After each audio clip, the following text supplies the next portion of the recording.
Hi, I'm Dana with wholehealthdana.com, and today I'm going to teach you how to make a banana chocolate shake. What you're going to need is a blender, and then we'll put together our ingredients. So I like to add my frozen fruit last, so we'll talk about the banana in a minute. But what you're going to need is your blender pitcher, and then you're going to add in all of your ingredients. You're going to need a half a cup of organic coconut milk. I have made mine at home. I have a video on YouTube that you can take a look at if you want to learn how to make yours. It's better than store-bought, and it's also cheaper. You're going to need a half a cup of cold water, purified if possible. And you're going to need a tablespoon of almond butter. I have some raw almond butter today, but you can also use sunflower seed butter. I use that often. Then we're going to need to add everybody's favorite part, the chocolate. So I have some organic raw cacao here today, and we need 1½ teaspoons. You're going to need some cinnamon. You need just a pinch of cinnamon, and for me a pinch usually means right around 1/8 of a teaspoon.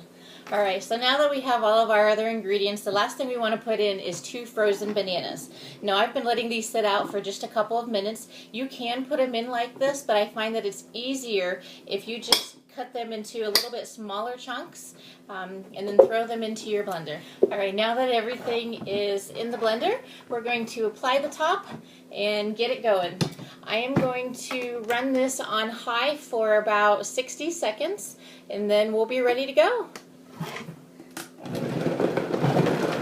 Okay, now that we've ran that for about a minute, our smoothie is ready to go. Now, depending on the type of blender that you have, I'm using a Vitamix.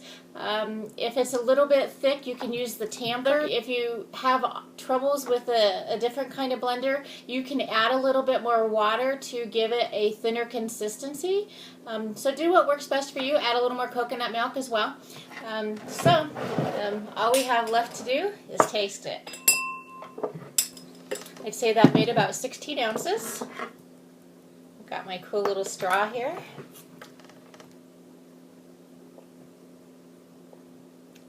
Yum. Absolutely. And don't be afraid to add more chocolate if you would like to. There's absolutely no reason not to. I hope you've enjoyed this episode of Whole Health Dana and how to make a chocolate banana smoothie. If you would like more recipes like this, or if you'd like to print out this recipe, join me on my website at www.wholehealthdana.com. And if you'd like to follow me on social media, check out the links that are below. Thank you for joining me today, and we'll see you next time.